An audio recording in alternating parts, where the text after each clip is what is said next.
दोस्तों आज की कहानी एक ऐसे पति पत्नी की है जिसमें पत्नी ने पति को ऐसा धोखा दिया कि उस पति की मौत हो जाती है और अपनी भी पूरी ज़िंदगी उसने ख़राब कर ली होती है। इस कहानी का नाम है बेवफा पत्नी। मेरा नाम है नितिन और आप सुन रहे हैं काका की कहानी। अनुष्का अपने पति से ज़िद करती है, मुझे आज घुमाने ले चलो। अनुष्का का पति रोहन कहता है, आज दुकान में बहुत काम है, आज नहीं जा पाएंगे। रोहन की दवा की दुकान है जिसकी वजह से रोहन अपनी पत्नी के साथ जल्दी बाहर नहीं जा पाता था।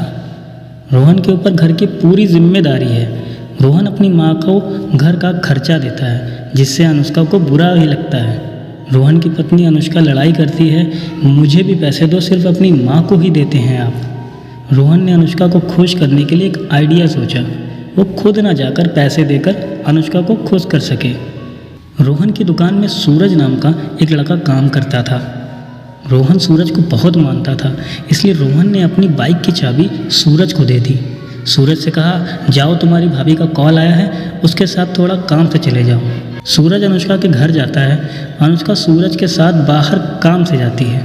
रोहन जब रात को घर आता है अनुष्का से कहता है, अब तो तुम खुश हो ना, मैं बहुत बिजी रहता हूँ बिजनेस में, इसलिए सूरज को तुम्हारे लिए भेज दिया। अनुष्का बाबू, मैं तुमको बहुत चाहता हूँ, बस थोड़ा काम की वजह से तुम्हें बाहर नहीं ले जा पाता।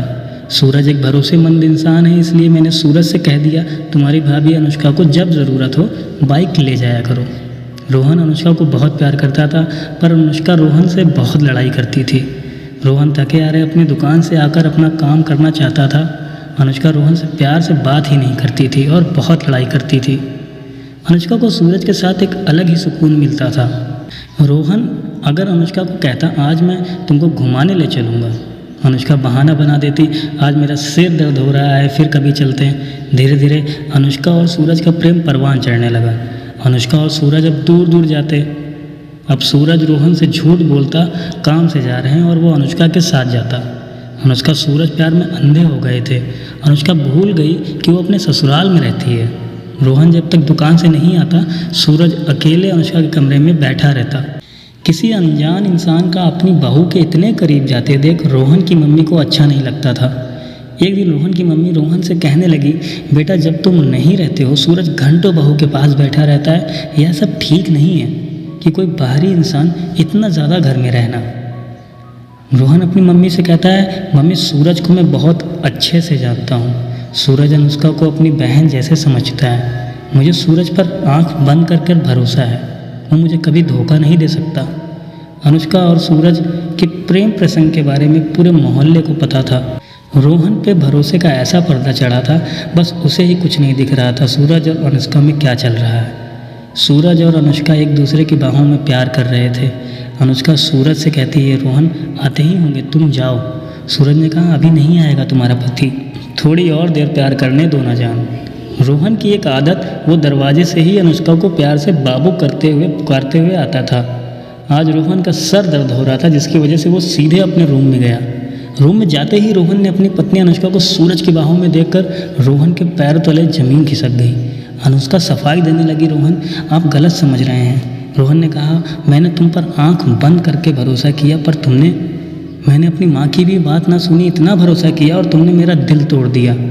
अनुष्का रोहन को समझाती है, तभी रोहन गुस्से में ढेरों नींद की दवा खा लेता है जिससे रोहन के तुरंत उल्टियाँ आना शुरू हो जाती हैं। अनुष्का घबरा जाती है, रोहन को उठाती है। रोहन तब तक दम तोड़ चुका था।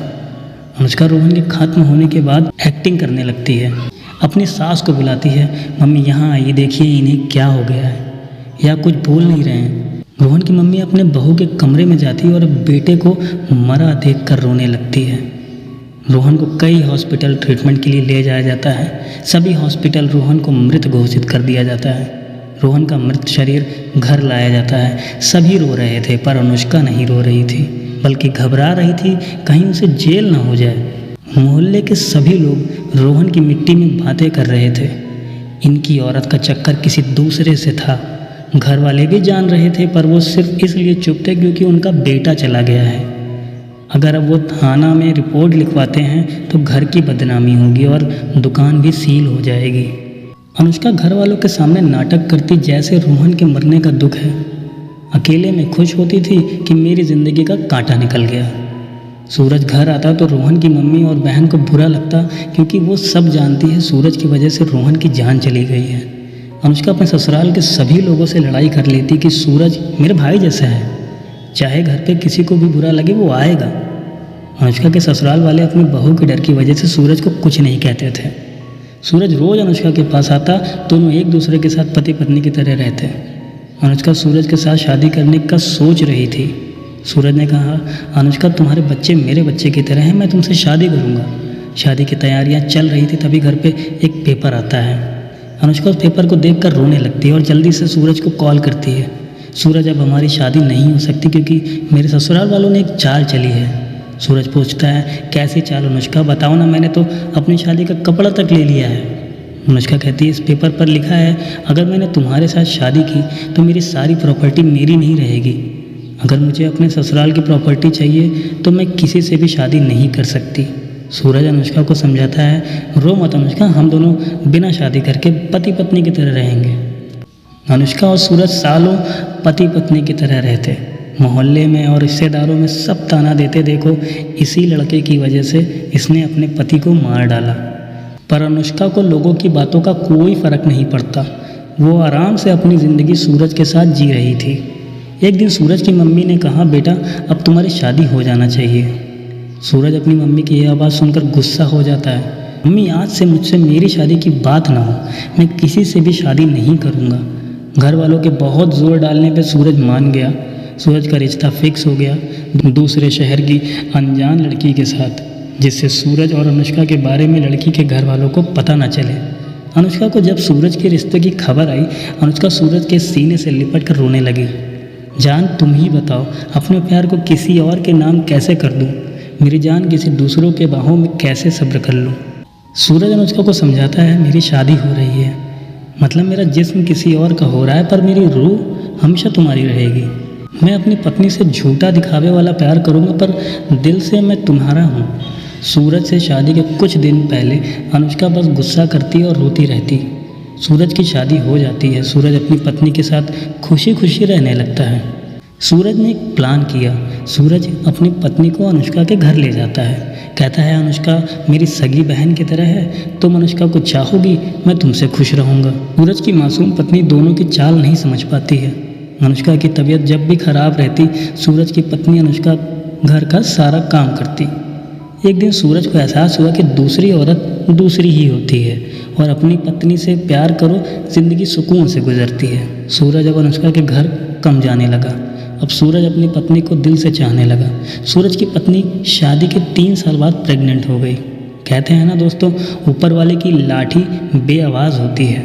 सूरज ने रोहन की पत्नी को फंसाकर रोहन की हंसती खेलती ज़िंदगी बर्बाद करके रोहन को आत्महत्या करने पर मजबूर कर दिया था।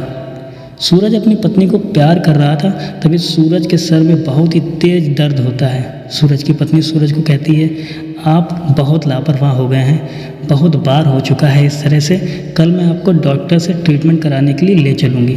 सूरज की पत्नी डॉक्टर को दिखाने ले जाती है। डॉक्टर कहते हैं, नॉर्मल दर्द नहीं है, इसकी जाँच होगी। दूसरे दिन सूरज की मेडिकल रिपोर्ट घर आती है। रिपोर्ट में लिखा था सूरज को ब्लड कैंसर है। सूरज अब सिर्फ 6 महीना ही जिंदा रहेगा। सूरज का बहुत बड़े बड़े हॉस्पिटल में ट्रीटमेंट चला, पर कहीं कुछ फ़ायदा ना किया। सूरज अब पलंग लग चुका था और कुछ बोल भी नहीं पाता था। सूरज अपनी पत्नी को बस देखता और उसका पेट, जल्दी से मेरा बच्चा इस दुनिया में आ जाए, अपने बच्चे का मुंह देख कर मरूँ। ऊपर वाले ने सूरज को इतना भी जिंदा ना रखा कि सूरज अपनी पहली औलाद को भी देख पाता। सूरज का वक्त पूरा हो चुका था। सूरज आधी रात दम तोड़ दिया। सूरज के खत्म होने के 10 दिन बाद सूरज का एक लड़का हुआ। सूरज की मृत्यु के कुछ दिन तक अनुष्का भी बहुत उदास हुई, रोई, बाद में नॉर्मल हो गई। सूरज की मौत का सबसे ज़्यादा असर सूरज की पत्नी पर था। सूरज की पत्नी को जब बच्चा हुआ था हॉस्पिटल में, सूरज की पत्नी का एक पुराना दोस्त डॉक्टर अविनाश थे, जिनकी शादी के बाद डिलीवरी के टाइम उनकी पत्नी खत्म हो गई थी और बच्चे भी।